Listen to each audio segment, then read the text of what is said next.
Madame, Monsieur, bonjour, bienvenue pour cette étude que nous aurons aujourd'hui. Le titre, le principe jour-année. Nous continuons à avancer dans l'interprétation des prophéties bibliques. Le thème que nous développons cette semaine, la Bible et la prophétie. En quelque sorte, nous sommes en train de voir les techniques, les méthodes exégétiques, j'ai envie de dire, mais les méthodes d'interprétation des textes bibliques, mais précisément des prophéties. Le verset à mémoriser qui nous accompagne cette semaine se trouve dans Daniel au chapitre 8, verset 14. Et il me dit, 2300 soirs et matins, puis le sanctuaire sera purifié. Cette étude nous permettra de faire un focus sur l'étude déjà passée du livre de Daniel et nous serons heureux de redécouvrir certaines petites choses, peut-être pour affiner encore notre compréhension de ce livre prophétique, très semblable d'ailleurs au livre de l'Apocalypse.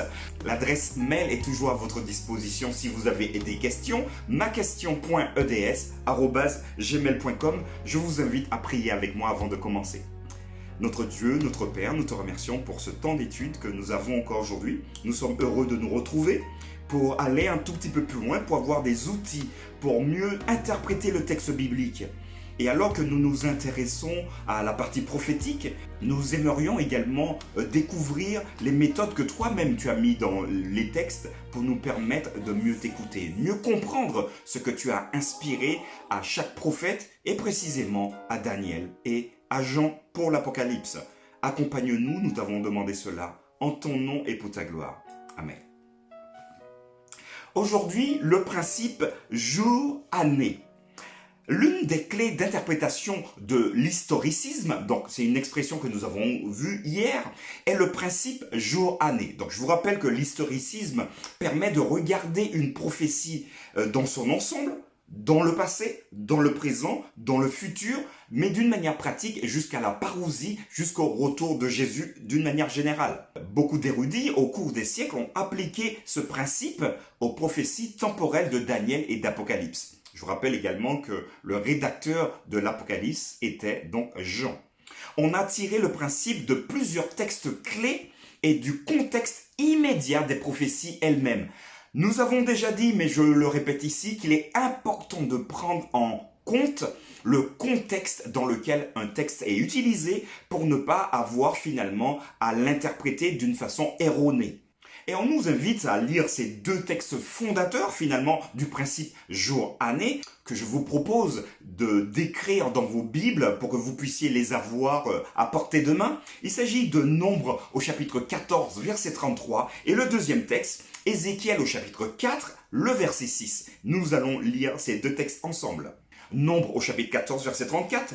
De même que vous avez mis 40 jours à explorer le pays, vous porterez la peine de vos iniquités 40 années.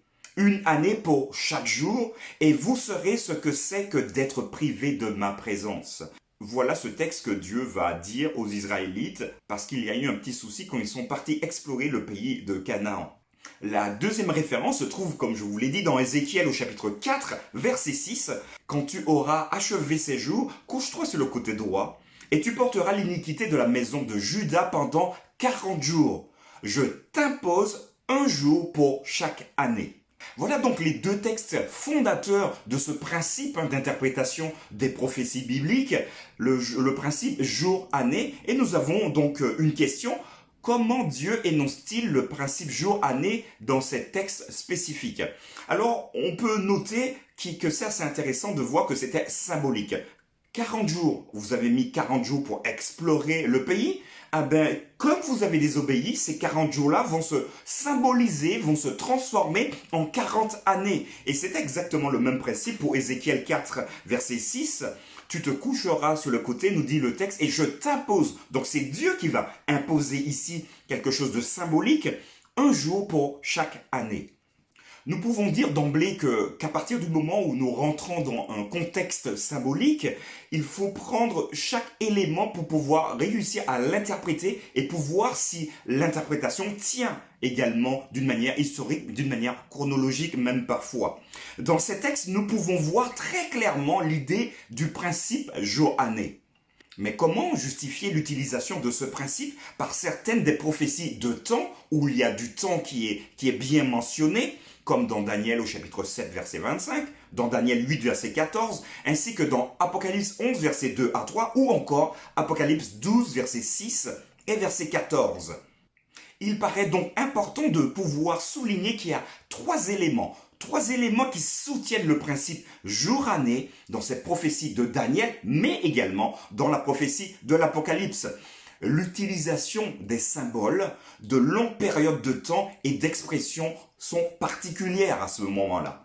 Alors je vous rappelle qu'il est important tout de suite, mes amis, de nous remettre d'abord le contexte. Donc à partir du moment où nous sommes dans un style prophétique, nous ne savons pas s'il faut l'interpréter littéralement ou symboliquement. Regardons le contexte. Si nous sommes dans un contexte de paroles symboliques, probablement, voire à 100%, le mot ou l'expression qui nous interpelle sera également symbolique. Il nous conviendra donc d'interpréter ce mot ou cette phrase pour le comprendre dans son contexte global. Et j'aimerais prendre avec vous un exemple. Alors je vous disais que le contexte était super important. Regardez pas avec moi dans Apocalypse au chapitre 12 et nous allons lire au verset 1 et 2. Un grand signe parut dans le ciel, une femme enveloppée du soleil, la lune sous ses pieds et une couronne de 12 étoiles sur sa tête. Elle était enceinte et elle criait, étant en travail et dans les douleurs de l'enfantement. Quand nous regardons ces deux textes-là, nous pouvons nous poser déjà la question. Est-ce que nous sommes dans un contexte littéral ou un contexte symbolique? Une femme enveloppée du soleil. Est-ce que c'est possible d'être enveloppée du soleil? Ça va être très compliqué. La lune sous les pieds. Tiens, c'est quand même curieux. Hein? Et une couronne de 12 étoiles sur la tête. Donc du coup, est-ce qu'on pourrait dire que la couronne de 12 étoiles sur la tête serait donc littérale? Et ensuite, enveloppée du soleil et qui marche donc sur la lune serait symbolique? Non, pourquoi? Parce que dans le contexte, quand un élément est symbolique, le reste, on doit également l'interpréter d'une manière symbolique. Quand c'est littéral, on l'interprète également d'une manière littérale. Et ça se voit très bien dans Apocalypse chapitre 7. Alors bien évidemment, ici, je mets une parenthèse, ça ne fait pas partie de l'étude, mais c'est pour que nous puissions mieux comprendre. Apocalypse chapitre 7, parlant des 144 000. Si vous regardez bien, nous nous battons, les chrétiens se battent pour savoir si c'est symbolique ou si c'est littéral. Est-ce qu'il y a 144 000 personnes qui sont marquées du sceau de Dieu ou est-ce qu'il y en a plus? Est-ce que les 144 000, il faudrait donc les interpréter d'une manière littérale ou d'une manière symbolique? Mais le texte peut nous répondre. Regardez. Juste en regardant le verset, du verset 5 au verset 8, il y a donc 12 tribus qui formeraient donc les 144 000. Donc on a Juda, Ruben, Gad, Aser, Nephtali, Manassé, Siméon, Lévi, Issachar, Zabulon, Joseph et Benjamin. Les 12 sont ici. Et on nous dit, et donc le texte va nous dire, ce sont les 12 fils d'Israël au verset 4. On peut très bien se demander donc, est-ce que les noms qui sont ici correspondent aux 12 fils d'Israël qui sont dans l'Ancien Testament? Puisque si on le prend littéralement, ça doit correspondre. Mais quand nous jetons un petit coup d'œil sur Exode au chapitre 1, verset 1, on se rend compte que la liste n'est pas la même. Le premier élément, c'est que les frères sont énumérés d'une manière non chronologique. Or, on sait par principe que le premier, il est énuméré d'abord, ensuite le deuxième frère, le troisième, jusqu'au dernier. Mais ici, on a l'impression qu'il y a un grand mélange. Et pour aller encore plus loin dans la description de ces frères, on se rend compte qu'il y a un frère qui n'apparaît pas dans Apocalypse, alors qu'il fait partie d'Exode 1, verset 1, les fils d'Israël. Et c'est Dan. L'idée est de savoir donc pourquoi Jean, dans sa rédaction, a oublié Dan qui apparaît dans Exode mais qui n'apparaît pas dans Apocalypse. Donc, alors on va pas faire ici l'étude, mais vous comprenez bien que le contexte est important. Les détails du texte sont également importants pour nous permettre d'avoir une meilleure perception de ce que l'auteur voudrait nous faire passer, mais surtout ce que Dieu veut nous donner comme instruction.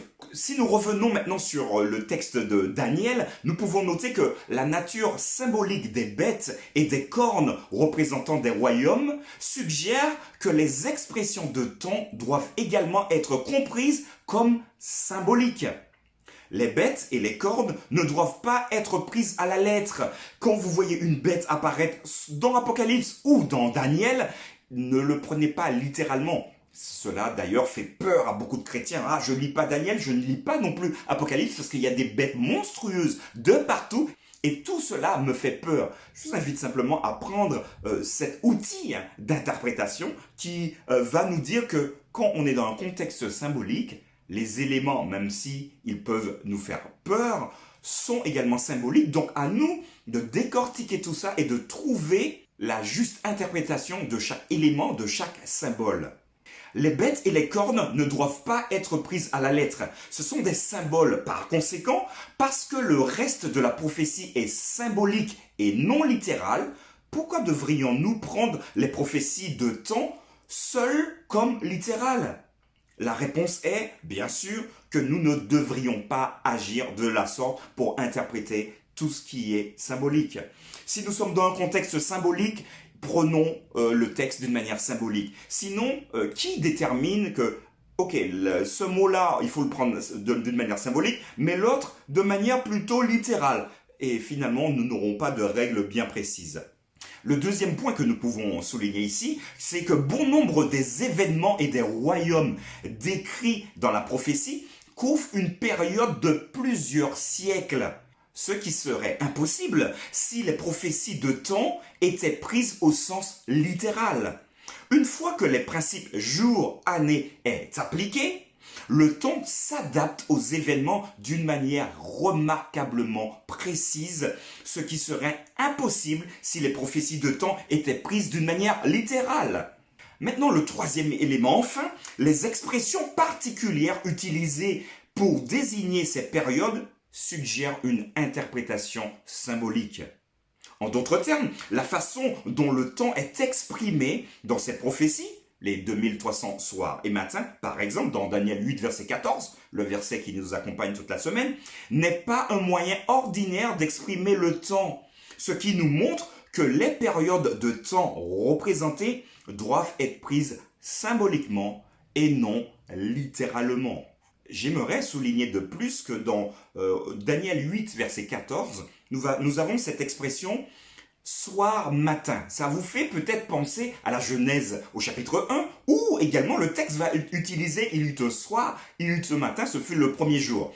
Alors, nous avons vu la dernière fois que c'était littéral, donc dans la Genèse, et ici maintenant, soir-matin, on voit que c'est symbolique. Alors, comment faire la différence ?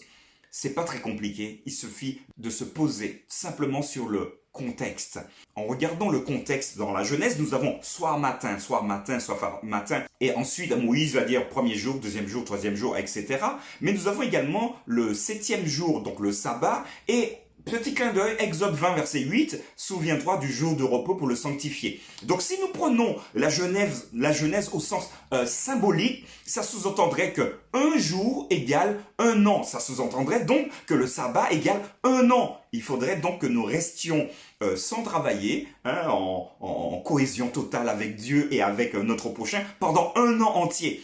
Mais nous comprenons ici que l'idée n'est pas de prendre la partie de la Genèse comme une prophétie symbolique, mais une manière de décrire exactement ce que Dieu a fait lui-même et a mis en place pour que l'homme soit heureux.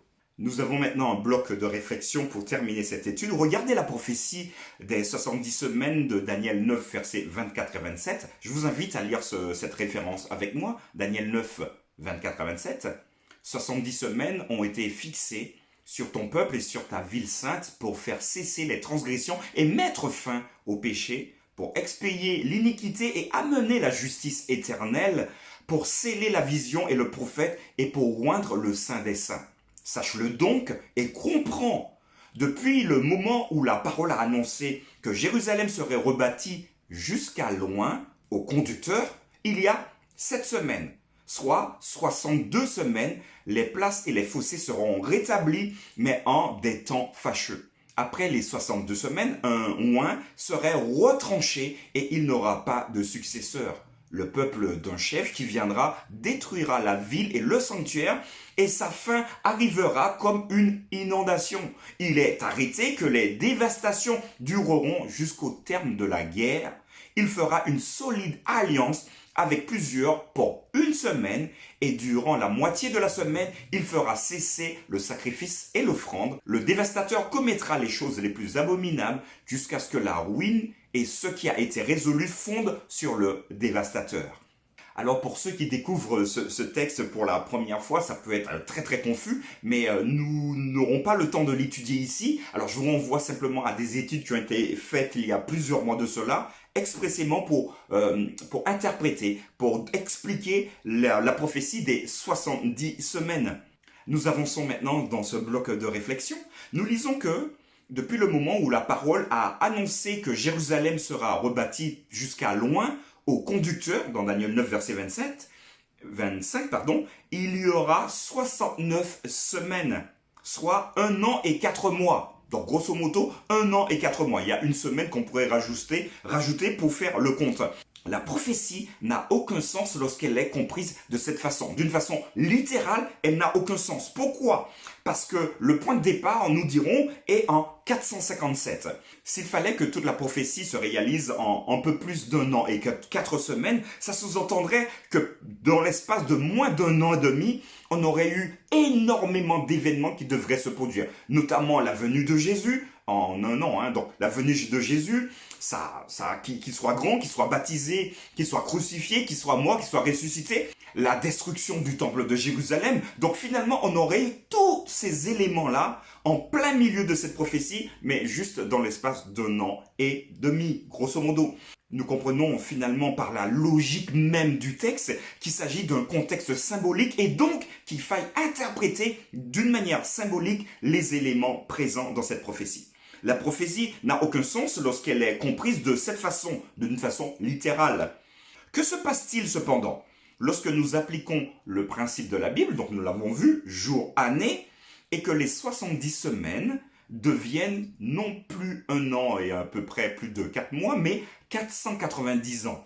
On se rend compte que tous les éléments vont s'emboîter d'une manière, comme des Legos. Voilà, donc tout retombe pile poil à sa place et nous comprenons parce que nous sommes maintenant a posteriori, nous pouvons étudier ces prophéties-là en nous disant que réellement, le principe jour-année, c'est le bon principe pour interpréter ce type de prophétie qui met en valeur des éléments de temps.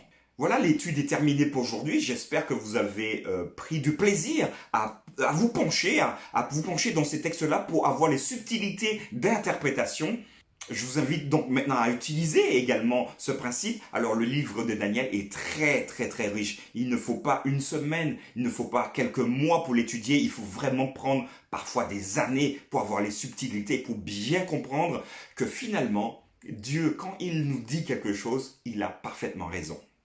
Je vous donne rendez-vous donc demain pour la nouvelle étude, maintenant très intéressante, l'identité de la petite corne. Soyez bien présents, portez-vous bien et à très vite.